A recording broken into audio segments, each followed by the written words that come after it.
interval training on a turbo trainer has got to be the most effective way of actually building performance.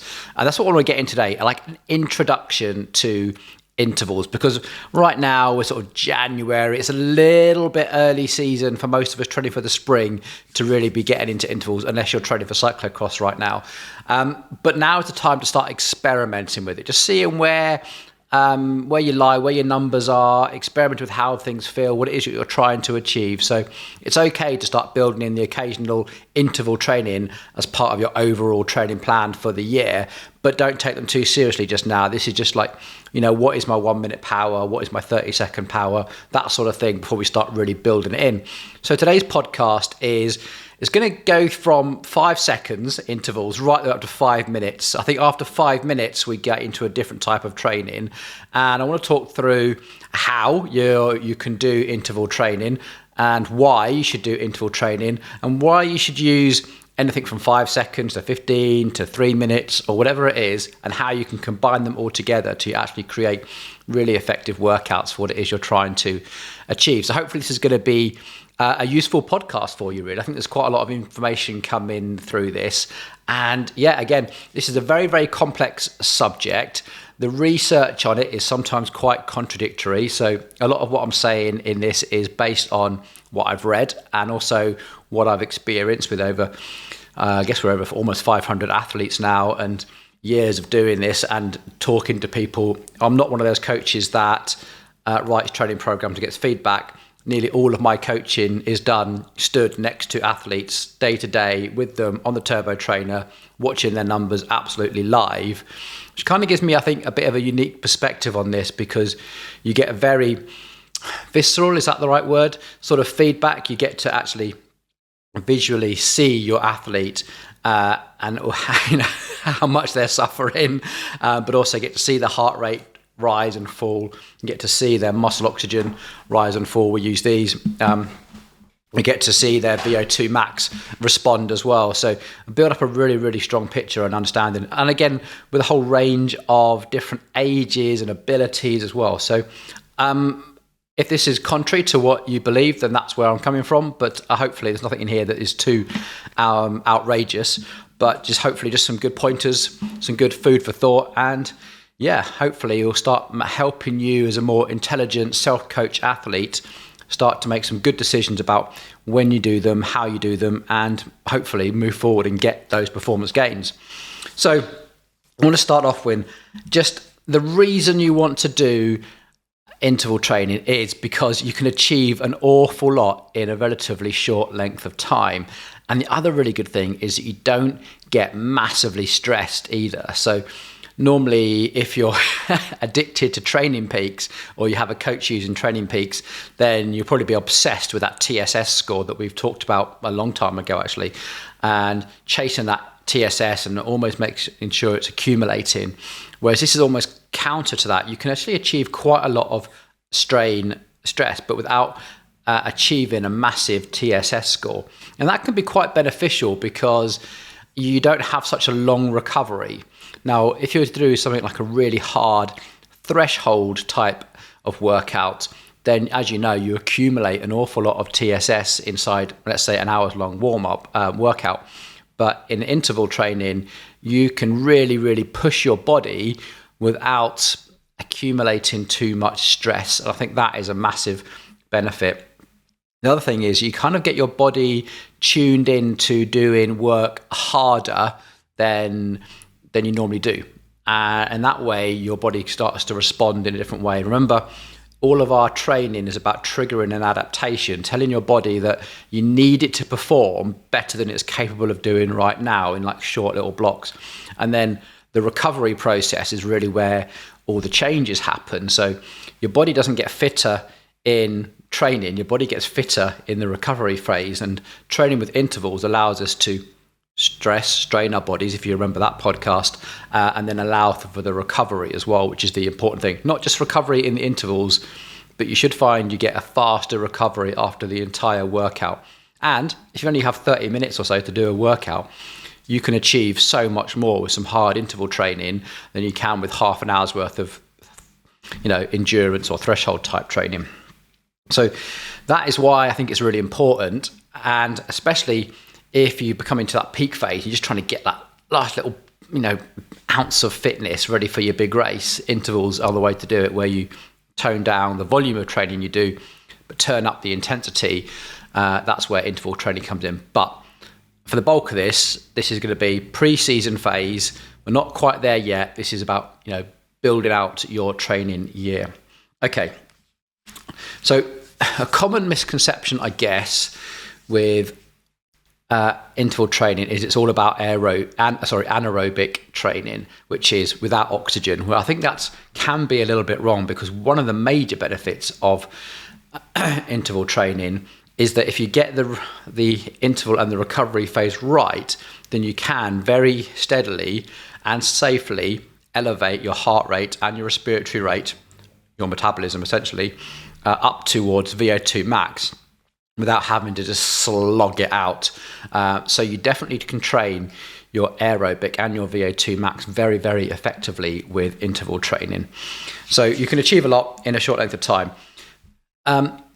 The key question, the question that always comes up when people are trying to do this at home is, if you're on a smart turbo trainer, and I know that loads and loads and loads of people are using smart trainers now, is should you use ERG mode, ERG mode, which is when you set your FTP or a level of resistance, and when the resistance comes onto the turbo trainer, you essentially pedal against that resistance and it's just set.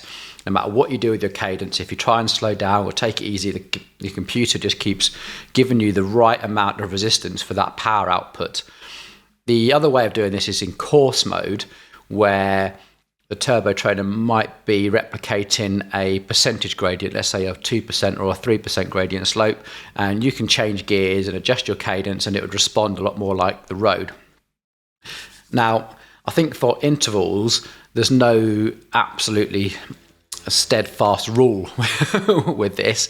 I think if you know your numbers and you're happy to admit that FTP is a fairly flawed metric when it comes to intervals, and therefore you're happy to adjust things and cater for that, then I think sticking it in erg mode is really, really good, especially if you've got the ability, like on your handlebars, to change the resistance if you know it's not hard enough. Like your rate of perceived exertion, your RPE, is not quite there, or it's a bit too high, then you can change things as you go, but still use that erg mode just to, because I know what it's like, you're trying to, push really hard, and if you just got those last 10 seconds of an interval and it's really, really hard, it's sometimes nice to just be held there by the turbo trainer. You just push against it. Sometimes it's a little bit too easy to just tune out, and your cadence sort of slows down and your power drops almost subconsciously. Whereas when you're in erg mode, I get it that you're sort of being held there. So I'm not against erg mode, but I think if you're going to use erg mode, you need to be like really in tune with your numbers. And I'm going to talk through, when we go into like the actual numbers, how you might use that. But for the most part, at this time in the season, I would probably use course mode, because course mode just gives us the freedom to just see where our numbers are. And that is what we're trying to do this early in the season. January is, what is my 1 minute power? What is my 90-second power? What is my 3 minute power? And you can't do that with erg mode. You need to put it into course mode and go for it, and just not be tethered to the computer. And it might take a bit of practice, and that's okay. So there's my sort of stance on it. And I'll be guided by, if you can, muscle oxygen, because these are so useful for interval training, because you literally get to see what your metabolism is doing. But if you can't do that, then obviously the heart rate monitor, I think, is probably more useful than a power meter when it comes to intervals, because unlike when you're doing threshold training, you need the freedom to really push beyond what your numbers might tell you, or what the algorithm, if you like, is trying to tell you. Now, if you're using bits of software like Exert, it kind of does this a bit for you with the MPA numbers. In fact, the Exert software is fantastic at anything supra threshold. So imagine your FTP is threshold. Anything above that is the metrics that we're working on with this. And Exert is fantastic at doing that. Things like Zwift, Trainer Road, not so much. They're very good at like the thresholdy type metrics, but I'll come on to that as we sort of go. Right, enough of like the how. Let's just get into the why.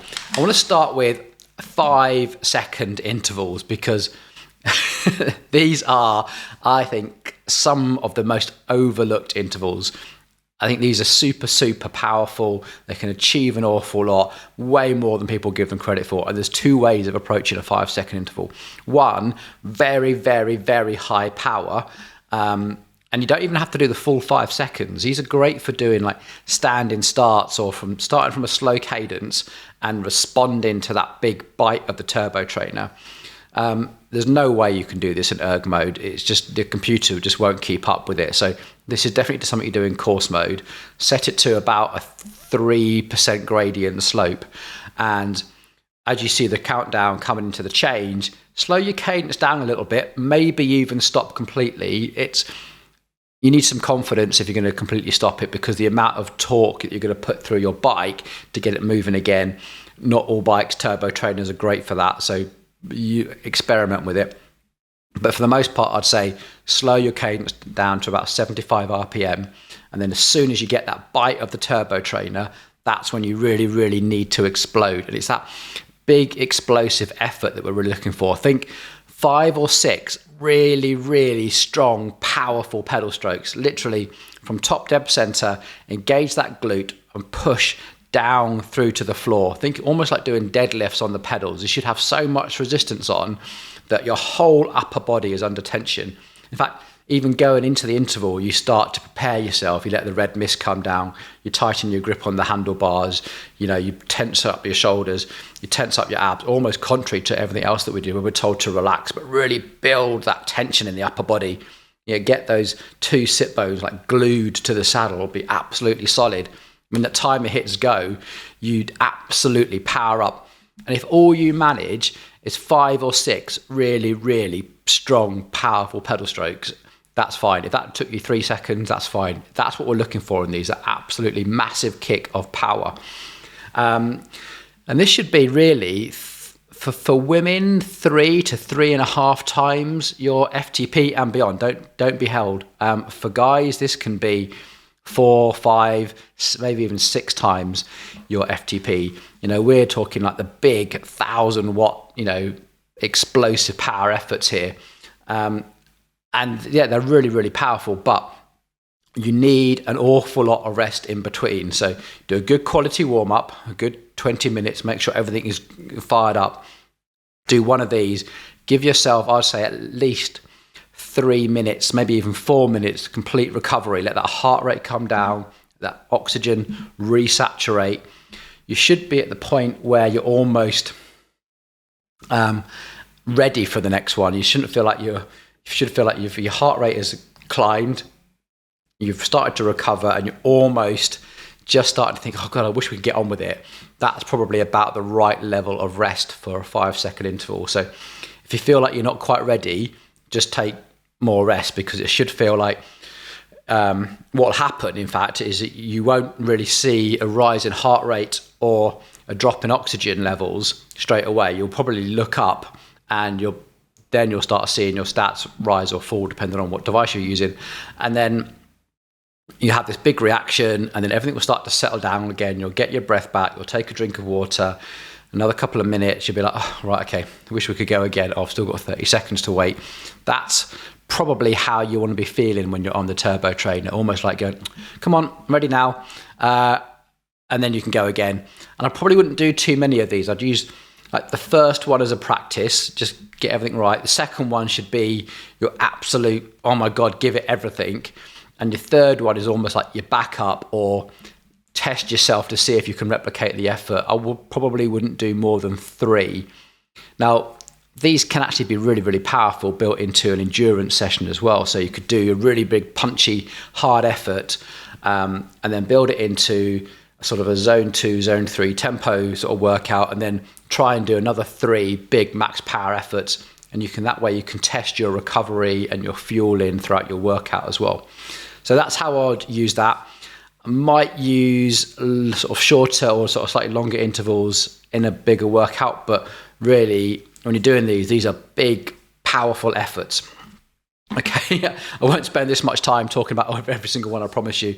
So, for instance, 10 seconds. I don't tend to use 10-second intervals very much at all, really.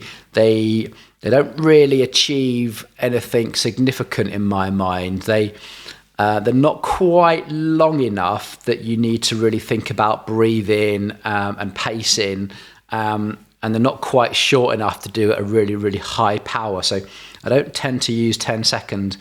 Apart from maybe in a warm-up, we might be doing 10 seconds as high cadence spin-ups and trying to get that blood flowing. So hardly any resistance, and anywhere between 5 and 10 seconds, and you'd accelerate your cadence. You start at 90 RPM, go to 100, 120, 130, 150, and gradually get faster and faster. Great way of elevating heart rate and get ready for a warm-up. I wouldn't normally use 10-second intervals for much more than that. A little bit the same with 15 seconds. I do sometimes use 15 seconds, but I tend to use them more to get people ready for doing a 20-second interval more than anything else. Or we might start to progress a 20-second interval by increasing the power for 15 and then building into 20 seconds. 15 seconds is almost getting to the point where you really have to start thinking about your breathing, because your body's just about had enough time to respond, to the load that is on, and then needs to elevate heart rate, elevate respiratory frequency.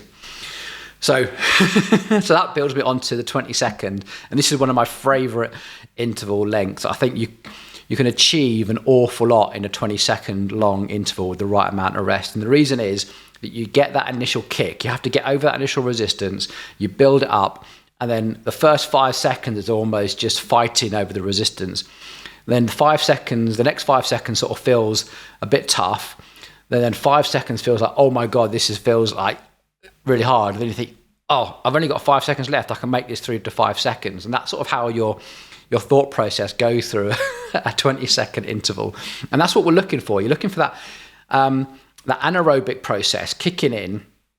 5 seconds, right, you've got it up to speed, you've done your flight or flight, if you like, and then your body's gone, oh, I need to sustain this a little bit longer, start breathing, start increasing heart rate, that change starts to happen. Then you realize that you can't quite do it quickly enough, and then it will be, all right, okay, I can just about hold this with enough sort of focus, I can hold this. So that's why I love that 20-second interval. And that's how it should feel. It should feel that difficult. And again, doing this in erg mode, I think, is really important.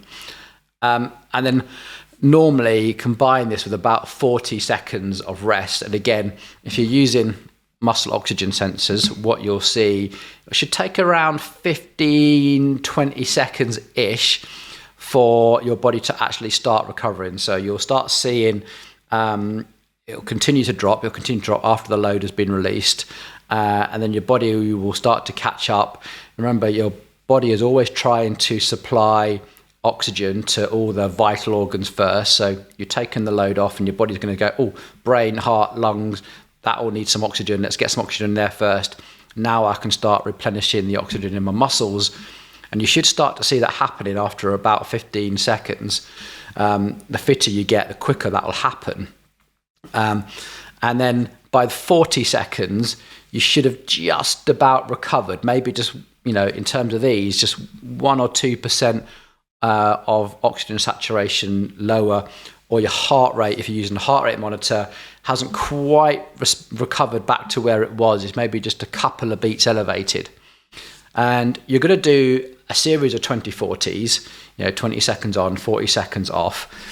Because what you're trying to do is every 20 seconds is keep the power the same-ish, but doesn't matter so much. What you're trying to achieve is heart rate should be gradually elevating throughout, and oxygen saturation should be, its minimum should be gradually going down, and your maximum should be gradually going down as well. So you're constantly just pushing a little bit further. So you're constantly having to desaturate your muscle oxygen, and you're constantly not quite letting it recover back to where it wants to be. So that's how you can fine tune. And with these, you might find that you need to do a 21-second interval and take 39 seconds rest. You can be that accurate, with these. But for the most part, 2040s seems to hit the mark for most people. And if you happen to be a couple of seconds too hard, so let's say you only do 18 seconds, you've probably achieved what you need to achieve. And then just keep an eye on that recovery and go again when you're ready. Now, building into these, I would aim to try and get to the point where you could only just do about 20. But that's quite hard to do. So I'd probably break them down in series of 5. So 5 2040s, take a good couple of minutes rest, do another 5, etc. Do that 4 times. And then build that into doing 2 by 10. So you'll be 2 sets of these. 2040s, with a good sort of 3 or 4 minutes rest in between, and then eventually build yourself to the point where you can do 20 in a row, knowing that it's getting harder and harder and harder and harder, and the last quarter, the last 5 are really, really, really stretching you. You should almost be at maximum heart rate, really, really, really struggling, and probably the last interval should feel really, really tough, just doable. You feel like you're in a time warp and the last 3 or 4 seconds are just making you cry. That is when you've got a 2040 set absolutely nailed, because you would have achieved VO2 max in that time and really, really pushed it to a point where you're actually putting VO2 max under strain in a relatively short length of time. So 20-second intervals, absolutely brilliant for that. Right, 30-second intervals. This is another one I really like doing, actually. So 30-30s. That's 30 seconds on, 30 seconds off. And this just pushes that VO2 max training a little bit further. And 30 seconds, you have to reduce the power a little bit. You can't be quite as punchy. So you'll tend to go into it with a 90 RPM cadence, roll into your 30 seconds. And it's probably going to be around 110 to 120% of your FTP, whereas the 20-second ones are more like 120 to 150% of FTP. These need to be a little bit easier. You're not going to be able, because your heart rate is going to accumulate through it. So with the 20-second one, you won't see your heart rate change that much until after the interval almost. In a 30-second one, you're going to start seeing your heart rate increase, and muscle oxygen will probably get down to a minimum fairly quickly as well. 30 seconds shouldn't be enough rest, so you should still see that gradual rise of a heart rate or gradual decline of SMO2 throughout. But 30 seconds is also great for pushing on FTP, the actual threshold power, because this is going to start to burn a little bit. You're actually going to start to actually get some lactate accumulation, and the rests are going to be short enough that you can't really dispose of it quickly enough as well. So there's some really good challenging workouts. There's a friend of mine once told me that his workout was basically, I get on, I do a warm up, and I do 30-30s until I can't do any more. I was like, well, that's an interesting way. It seemed to work for him. He was very, very fit. And I have to say, I've tried this a few times, and it's quite good fun actually to challenge yourself. But I think if you're going to give yourself a set length of time, let's say you've got 30 minutes on a turbo trainer, and you just need to get on there, put some loud music on and thrash it out, then do 10 minutes of warming up, build your power progressively, do a couple of high cadence spin ups, get ready for it, and then do, 15 minutes worth of 30-30s and just go for it, take a cool down, job done. You'll get a really good workout that really, really does challenge your VO2 max as well. So I do like the 30-30s. They're kind of a hybrid interval set, but they're not so high powered that you have to worry too much about what power it is you're achieving. They should just be hard.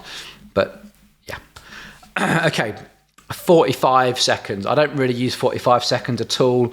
The only time I'd really use them is if we were progressing someone in their 1 minute intervals. So let's say you'd maxed out your 1 minute intervals and you wanted to start again at the bottom of a build phase, and you might start at a similar high power, but for 45 seconds and hold that power for a minute. But I don't tend to use 45-second intervals. I don't think they don't really achieve anything in my mind.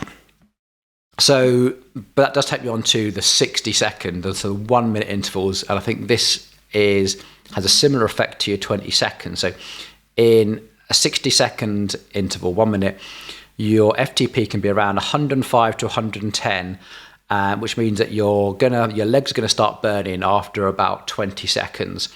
Because you're going to start to accumulate lactate, but at that point you've still got 40 seconds worth of activity to do. So you're training long enough to feel the effects, not just on your heart rate rising and oxygen desaturation, but you'll also start to see actual lactate accumulate. And if you had a lactate tester, you would see that in a minute interval as well.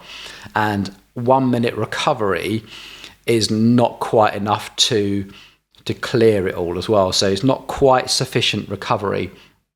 So these 1 minute intervals are fantastic for like time trialists, mountain bikers who really do need to train their lactate threshold and lactate tolerance, because you're going to start experiencing that. But it's a great way of pushing your numbers up. So if you're trying to build your FTP, training above it is what you need to do. So in a 1 minute interval, you can do that. You can push that FTP number off, push hard, get that sore leg feeling, let your heart rate come up, take that minute rest, go in again, and eventually we'll blend those into doing 2 minutes, 4 minutes, etc., which I'll come on to in a second.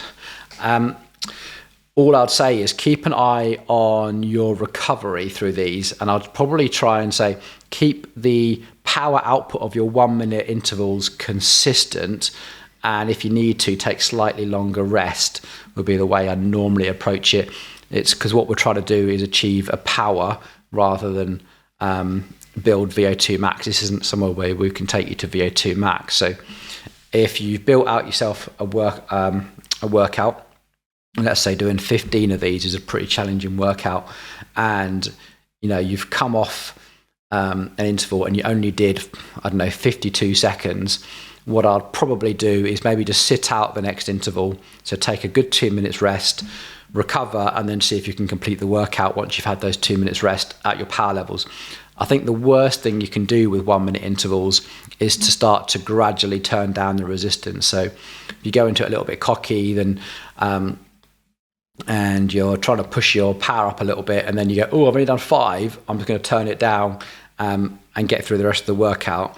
It's not really the way to do it. I think the way to do it is to keep your power targets where you want to put your power targets. And if you need to, take longer rest.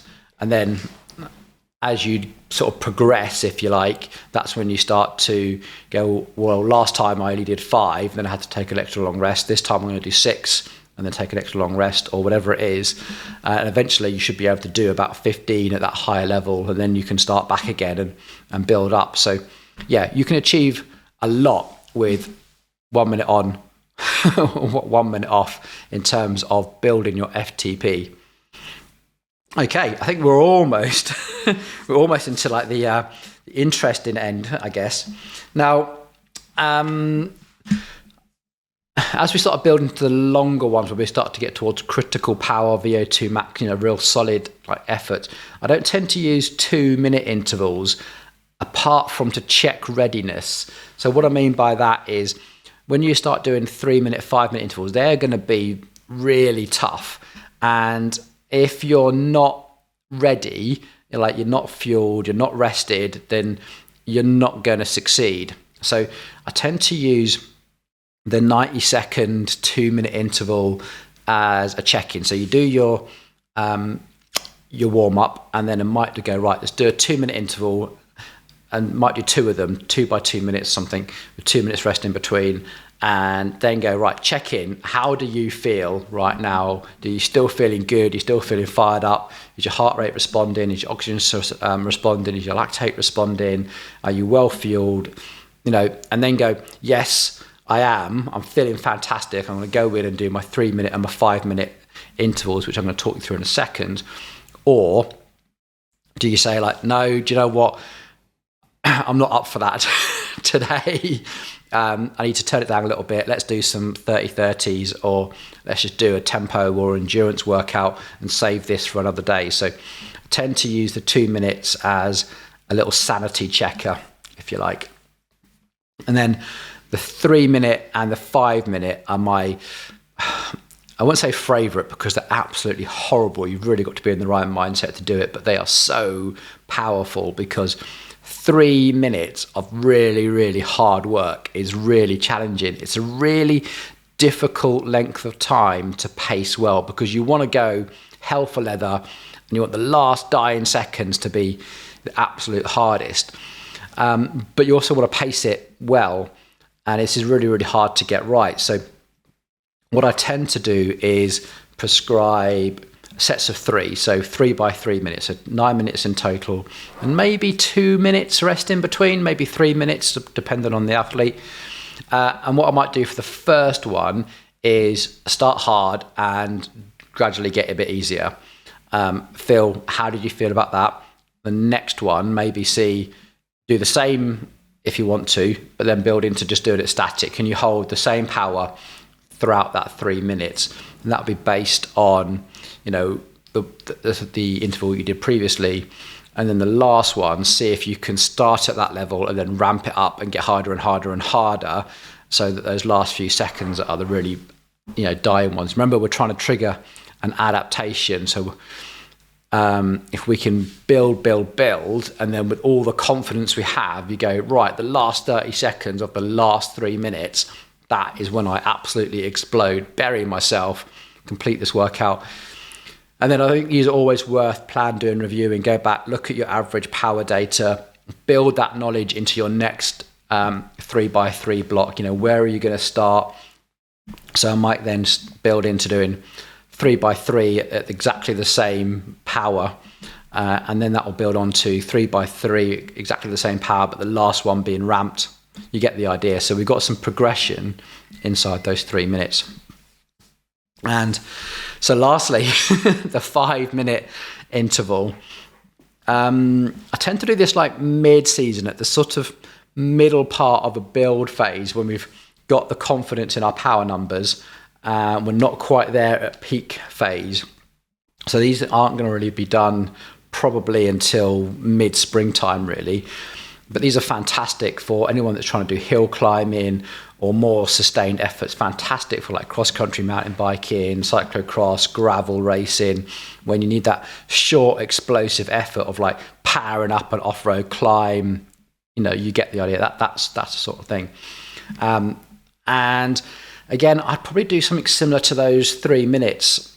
I'd try and make sure that I've got the freedom to find out what my 5 minute power was, and then build from there. So I don't want to take the reins off, if you like. Be bold, go into the first one, absolute hell for leather, let everything burn and let that power just drop and suffer. And then review that, see if the middle one you can just hold an average power based on, the knowledge that you've gained from the first one. And then the third one, see if you can start at that level and then build until you get to a peak. Plan, do, review, find your perfect 5 minutes.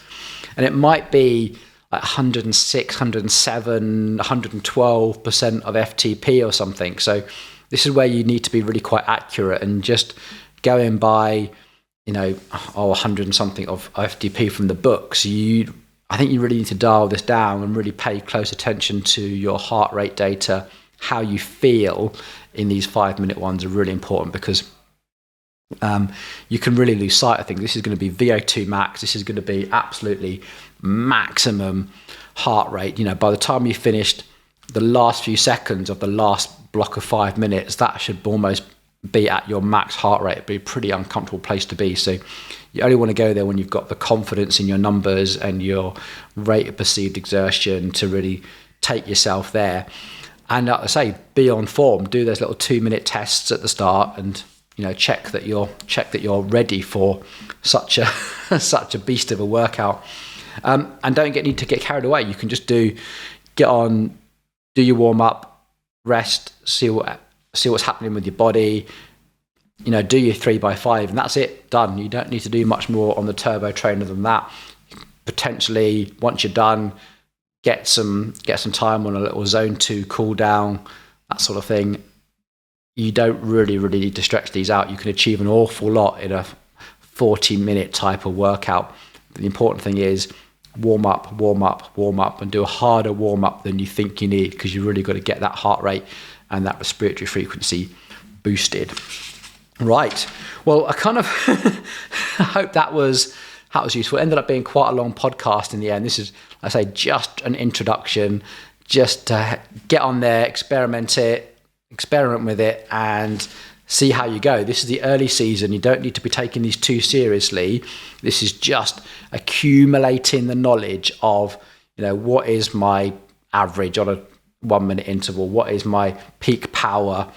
Just starting to know those numbers. And once we've got those numbers, then we can start building them into workouts that are going to be modeled towards achieving what it is that we need to achieve with our training throughout the rest of the year. Okay, that's all for me. If you've got any comments, please pop them down below. I'll always try and answer your questions if I can. But if not, please subscribe to the podcast, subscribe to the YouTube channel if you're watching this, and get stuck in and let me know what you think. All right, cheers guys. Thanks for listening.